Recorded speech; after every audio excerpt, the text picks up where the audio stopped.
இயேசு கிறிஸ்துவின் இனிய நாமத்தில் வாழ்த்துக்கள். இந்த நாளிலும் மார்க் எழுதின சுவிசேஷம் 9வது அதிகாரம் 1ஆம் வசனத்திலிருந்து 37வது வசனம் வரையிலும் கற்றுக்கொள்ளப் போகிறோம்.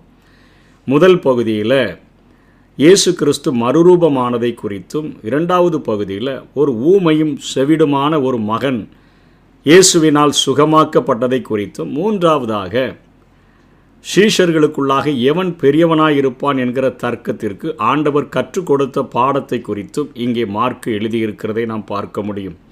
முதல் வசனத்தில், இங்கே நிற்கிறவர்களில் சிலர் தேவனுடைய ராஜ்யம் பலத்தோடு வருவதை காண்முன் மரணத்தை ருசி பார்ப்பதில்லை என்று மெய்யாகவே உங்களுக்கு சொல்லுகிறேன் என்றார். இது யோவானை குறித்து, ஒருவேளை இயேசு கிறிஸ்துவினுடைய வருகை மட்டும் இவர் உயிரோடு கூட இருப்பாரோ என்கிற பேச்சு இந்த நாள் வரையிலும் அவர்களுக்குள்ளாக பேசப்பட்டு வருகிறது. யோவான ஒரு எண்ணச்சட்டியில் தூக்கி போட்ட போதிலும் கூட கொதிக்கிற எண்ணச்சட்டியிலையும் எழுந்து நின்று பிரசங்கித்தபடியினாலே அவரை பத்மோ தீவுக்கு நாடு கடத்தினார்கள். மிகவும் வயதான நாட்களில் தான் வெளிப்படுத்தின விசேஷத்தை அவர் எழுதினார்.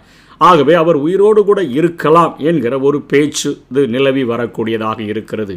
இதை சொன்ன 6 நாளைக்கு பின்பு இயேசு பேதுருவையும் யாக்கோபையும் யோவானையும் அழைத்து உயர்ந்த மலையின் மேல் அவர்களை தனியே கூட்டிக் கொண்டு போய் அவர்களுக்கு முன்பாக மறுரூபமானார். அவருடைய வஸ்திரம் உறைந்த மலையைப் போல் பூமியில் எந்த வண்ணானாலும் வெளுக்கக்கூடாத வெண்மையாய் பிரகாசித்தது. அப்பொழுது மோசேயும் எலியாவும் இயேசுவுடனே பேசுகிறவர்களாக அவர்களுக்கு காணப்பட்டார்கள். மோசே, எலியா அவர்கள்தான் பிரபலமானவர்களாக, பிரதானமானவர்களாக இஸ்ரவேல் ஜனங்களுக்கு அவர்கள் இருந்தார்கள். மோசே தான் இஸ்ரவேல் தேசம் என்கிற புதிய தேசத்துக்கு நேராக அவர்களுக்கு வழிநடத்தி சென்றதை அவர்கள் அறிவார்கள். நியாயப்பிரமாணம் முழுவதையும் எழுதி கொடுத்தது மோசேயே. எலியா மிகவும் வல்லமை உள்ள ஒரு தீர்க்கதரிசியாக செயல்பட்டார். அவர்கள் 2 பேரையும் சேர்த்து இயேசுவோடு கூட பார்க்கிறார்கள். இப்பொழுது இயேசுவை அந்த மோசேயோடும் எலியாவோடும் ஒப்பிட்டு இங்கே பேதுரு பேசுகிறதை பார்க்கிறோம். உமக்கு ஒரு கூடாரம், மோசேக்கு ஒரு கூடாரம், எலியாவுக்கு ஒரு கூடாரமாக 3 கூடாரங்களை போடுவோம் என்றான். அதாவது இன்றைக்கு நாம் இயேசுவோடு கூட அநேகரை ஒப்பிட்டு பார்த்து அந்த லெவலில் அவர்களை வைக்க விரும்புகிறோம். அதே போலத்தான் அங்கே பேதுருவினுடைய பார்வை இருக்கிறதை பார்க்கிறோம். இயேசுவும் ஒரு மோசேயைப் போல, ஒரு எலியாவைப் போலத்தான்.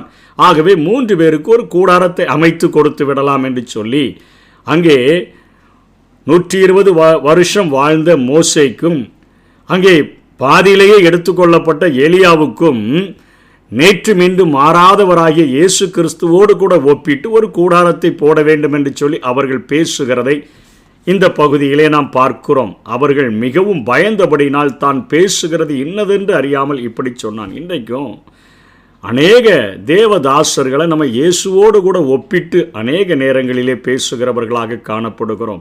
இயேசு ஒருவருக்கு மாத்திரமே முதலிடம் கொடுக்கும்படியாக நாம் அழைக்கப்பட்டிருக்கிறோம். 7ஆம் வசனத்தில், அப்பொழுது ஒரு மேகம் அவர்கள் மேல் நிழலிட்டது, இவர் என்னுடைய நேசகுமாரன், இவருக்கு செவி கொடுங்கள் என்று அந்த மேகத்திலிருந்து ஒரு சத்தம் உண்டாயிற்று. மோசேக்கு செவி கொடுத்தீங்க, எலியாவினுடைய தீர்க்க தரிசனத்தின்படி நீங்கள் கர்த்தரே தெய்வம், கர்த்தரே தெய்வம் என்று ஆராதிக்கலாம் செய்தீர்கள். ஆனாலும் அவர்களை பார்க்கிலும் மேலானவர் என்னுடைய நேசகுமாரனாகிய இயேசு, இப்போ என்னை இவருக்கு செவி கொடுங்கள் என்று அந்த மேகத்திலிருந்து ஒரு சத்தம் உண்டாயிற்று. உடனே அவர்கள் சுற்றிலும் பார்த்த பொழுது இயேசு ஒருவரை தவிர வேறு ஒருவரையும் காணவில்லை. அதாவது பிரபலமானவர்கள் எல்லாரும் மறைக்கப்பட்டு விட்டார்கள் இயேசுவை கண்ட பின்பு. இன்றைக்கு ஒரு மனிதன் இந்த உலகத்தில் எல்லாவற்றையும் பார்த்து அவன் அதிசயிக்கக்கூடியவனாக இருந்தாலும் இயேசுவை அவன் பார்க்கிற சரியான விதத்தில் பார்த்தான் என்று சொன்னால் இயேசுவை தவிர இயேசுவின் இடத்துல வேறு ஒருவரையும் அவன் பார்க்க முடியாது என்கிற சத்தியத்தை இங்கே ஆவியானவர் எழுதி வைத்திருக்கிறதை பார்க்கிறோம். இதனைத் தொடர்ந்து அவர்கள் மலையிலிருந்து இறங்கின பொழுது அவர் அவர்களை நோக்கி, மனுஷகுமாரன் மரித்தோரிலிருந்து எழுந்திருக்கும் வரைக்கும் நீங்கள் கண்டவைகளை ஒருவருக்கும் சொல்ல வேண்டாம் என்று கட்டளையிட்டார். இது அந்த நாட்களுக்காக சீஷர்களுக்கு கொடுக்கப்பட்ட கட்டளை. மரித்தோரிலிருந்து எழுந்திருப்பது என்பது என்னது என்று சொல்லி ஒருவரிடத்தில் ஒருவர் விசாரித்து அந்த வார்த்தைகளை தங்களுக்குள்ளே அடக்கி கொண்டு இப்போ கேட்குறாங்க, எலியா முந்தி வர வேண்டும் என்று வேதுபாரர்கள் சொல்லுகிறார்கள், அது எப்படி என்று அவரிடத்தில் கேட்டார்கள். அவர் பிரதியுத்தரமாக, எலியா முந்தி வந்து எல்லாவற்றையும் சீர்படுத்துவது மெய்தான், அல்லாமலும் மனுஷகுமாரன் பல பாடுகள் பட்டு அவமதிக்கப்படுவார் என்று அவரை குறித்து எழுதியிருக்கிறதே அது எப்படி என்றார் என்று பார்க்கிறோம். அதாவது அவர்களுக்குள்ளாக அந்த மேசியாவினுடைய முதல் வருகை, இரண்டாவது வருகை, அவர்களுக்குள்ளாக பல குழப்பங்கள். சீஷர்களுக்கும் கூட, சீஷர்களே கேட்கிறார்கள், இந்த நாளிலா ராஜ்யத்தை இஸ்ரவேலுக்கு திரும்ப கொடுப்பார், அவரே வாழை சுழட்டிட்டு ரோமர்களுடைய ஆதிக்கத்திலிருந்து விடுதலை செய்து இஸ்ரவேலருக்கு மகா பெரிய விடுதலையை இயேசு தந்து விடுவார் போல என்று அவர்கள் நினைக்கிறார்கள். ஆகவே தான் எலியா முந்தி வர வேண்டும் என்று சொல்லப்பட்டிருந்ததை அந்த எலியா வந்தாச்சான்னு கேட்குறாங்க. இங்கே சங்கரிக்கப்படுகிற மேசியாவுக்கு முன்பாக யோவான் ஸ்நானன் எலியாவினுடைய ஆவியும் பலனும் உடையவனாக வழியை செவ்வைப்படுத்துகிறவனாக வந்தான். தீர்க்க தரிசன புத்தகங்களிலே இவைகள் இரண்டுமே பிரித்து எழுதப்படாதபடினாலே அவர்களுக்குள்ளாக குழப்பங்கள். முதல் வருகைக்கும் இரண்டாவது வருகைக்கும் இடையிலே உள்ள குழப்பத்தின்படி அவர்கள் கேட்கிறார்கள். இயேசு கிறிஸ்து சொல்லுகிறார், நீங்கள் இதையெல்லாம் இவ்வளவு அக்கறையாக கேட்கிறீர்களே, ஆனால் என்னை குறித்தும் தீர்க்க தரிசன புத்தகங்களிலே எழுதப்பட்டிருக்கிறத மரித்தோரிலிருந்து அந்த எழுந்திருக்கிற வரைக்கும் அப்படின்னு சொல்லி ஆண்டவர் சொல்லிட்டு, மனுஷகுமாரன் பல பாடுகள் பட்டு அவமதிக்கப்படுவார் என்று அவரை குறித்து, இயேசுவை குறித்து கேட்க மாட்டேங்கிறீங்களே. எலியாய் முந்தி வர வேண்டும் என்று கேட்குறீங்க, ஆனால் மனுஷகுமாரன் பல பாடுகள் படும்படியாகத்தான் இப்போ வந்திருக்கிறார் என்று சொல்லி சொன்ன பொழுது ஒருவேளை அவர்கள் நினைத்து கொண்டார்கள் யோவான் ஸ்நானனை குறித்து சொல்லுகிறார். ஆனால் இரண்டாவது வருகையில் மேசியாவாக ராஜாதி ராஜாவாக இயேசு வருகிறதற்கு முன்பாக மல்கியா புத்தகத்தில் சொல்லப்பட்டபடி அங்கே எலியா தோன்றி அங்கே ஊழியம் செய்கிறதை ரெண்டு சீஷர்கள் தோன்றி, தூதர்கள் தோன்றி ஊழியம் செய்கிற காரியங்களை குறித்து மல்கியா புத்தகத்திலே நாம் பார்க்கிறோம். ஆகவே ரெண்டு வருகைக்கும் இடையில் உள்ள வித்தியாசங்களை புரியாதபடியினாலே அவர்கள் போட்டு குழப்பி கொண்டிருந்ததை நாம் பார்க்கிறோம். அதனைத் தொடர்ந்து இங்கே திரும்ப அடுத்த சம்பவமானது நடக்கிறது.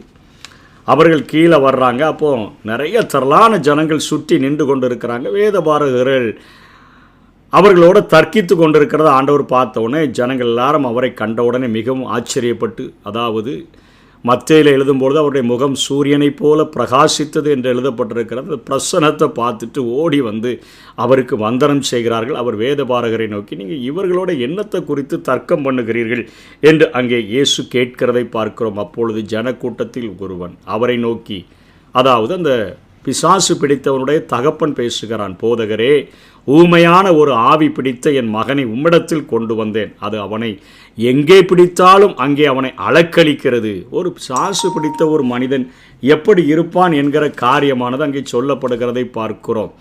அவன் நுரைதள்ளி பல்லை கடித்து சோர்ந்து போகிறான். அதை துரத்தி விடும்படி உம்முடைய சீஷரிடத்தில் கேட்டேன், அவர்களால் கூடாமற் போயிற்று என்றான். அவர் பிரதியுத்தரமாக அந்த சீஷர்களை பார்த்து, விசுவாசம் இல்லாத சந்ததியே, எதுவரைக்கும் நான் உங்களோடு இருப்பேன், எதுவரைக்கும் உங்களிடத்தில் பொறுமையாக இருப்பேன், அவனை என்னிடத்தில் கொண்டு வாருங்கள் என்றார். அவனை அவரிடத்தில் கொண்டு வந்தார்கள். அவரை கண்டவுடனே அந்த அசுத்தாவி அவனை அலைக்கழித்தது. அவன் தரையில் விழுந்து நுரைத்தள்ளி புரண்டான். அவர் அவனுடைய தகப்பனை நோக்கி, இது இவனுக்கு உண்டாகி எவ்வளவு காலமாயிற்று என்று கேட்டார். அதற்கு அவன், சிறுவயது முதற்கொண்டே உண்டாகியிருக்கிறது, இவனை கொல்லும்படி அது அநேக தரம் தீயிலும் தண்ணீரிலும் தள்ளிற்று, நீர் ஏதாயிலும் செய்யக்கூடுமானால் எங்கள் மேல் மனதிருகி எங்களுக்கு உதவி செய்ய வேண்டும் என்றார். இப்பொழுது தகப்பன் முழுவதும் விசுவாசத்தை இழந்துட்டான்.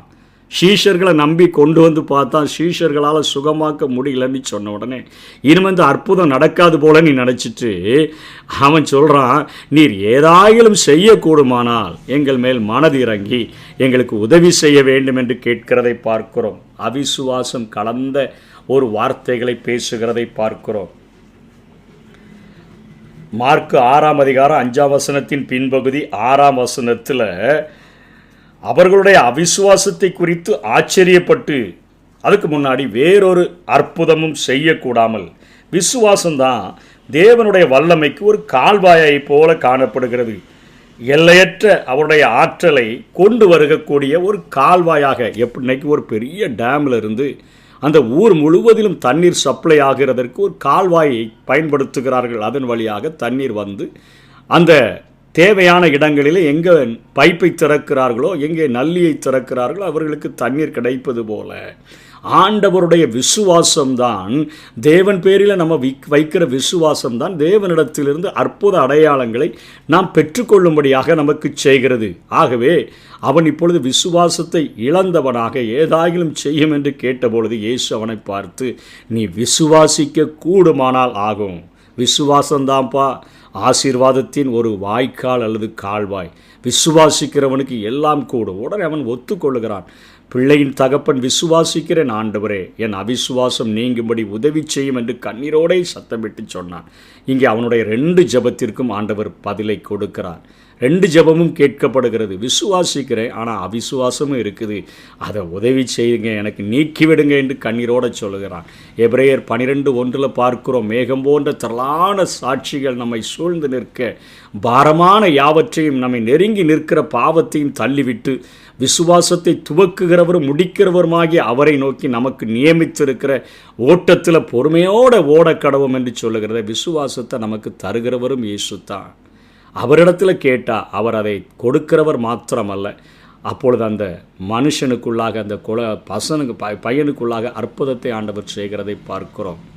அசுத்த ஆவியை நோக்கி, ஊமையும் செவிடுமான ஆவியை இவனை விட்டு புறப்பட்டு போ, இனி இவனுக்குள் போகாதே என்று நான் உனக்கு கட்டளையிடுகிறேன் என்று அதட்டினார். இயேசுவுக்கு தெரியும் அது திரும்பி வந்தால் என்ன காரியத்தெல்லாம் செய்யும்னு சொல்லி. மத்தேயு 12:43 45 வரை பார்க்குறோம். பிசாசு ஒருவனை விட்டு புறப்பட்டு போச்சுன்னா அது இளைப்பாறுதலை தேடி வறண்ட இடங்கள்லாம் அலைந்து தன்னிலும் பொல்லாத 7 ஆவிகளை கூட்டிகிட்டு வந்து எங்கேருந்து புறப்பட்டு போச்சோ அந்த வீட்டை பார்த்ததுன்னா அது பெருக்கி வெறுமையாய் ஜோடிக்கப்பட்டிருக்கிறத கண்டா அந்த மனுஷனுக்குள்ளே அந்த 7 பொல்லாத ஆவிகளை கூட்டிட்டு அதுவும் உள்ளே வந்துடும்.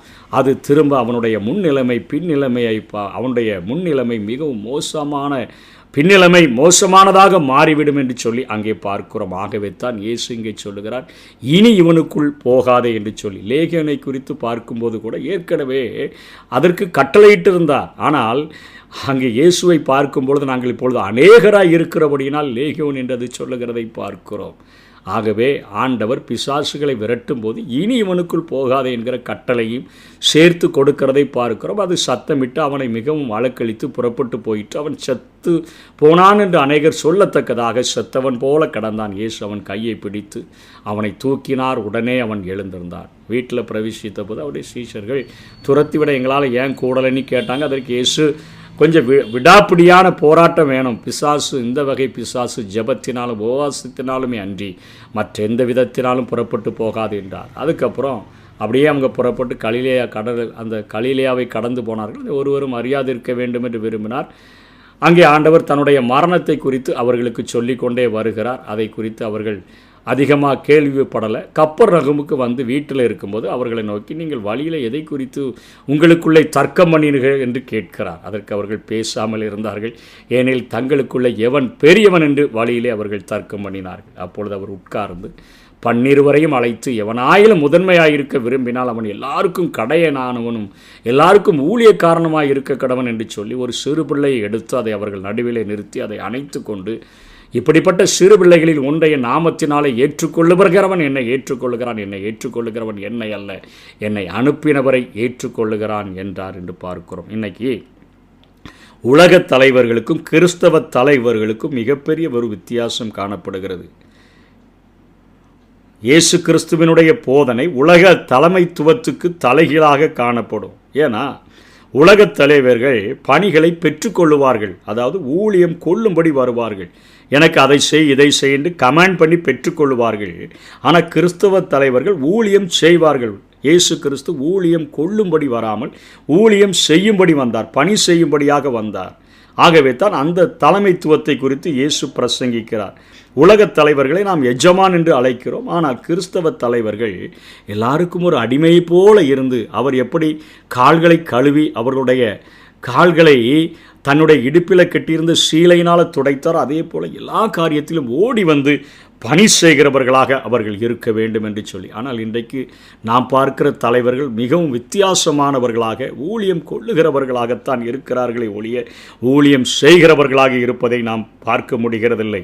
கிறிஸ்து சிறுபிள்ளையை எடுத்து அதை அவர்கள் நடுவில் நிறுத்தி அதை அணைத்து கொண்டு சிறுபிள்ளையைப் போல பணிவு உள்ளவர்களாக நீங்கள் மாற வேண்டும் என்று சொல்லி அங்கே கிறிஸ்தவ பண்புகளில் மிகவும் விலையேறப்பட்ட பண்பு இதுதான் சொல்லி அவர்களுக்கு போதிக்கிறதை பார்க்கிறோம்.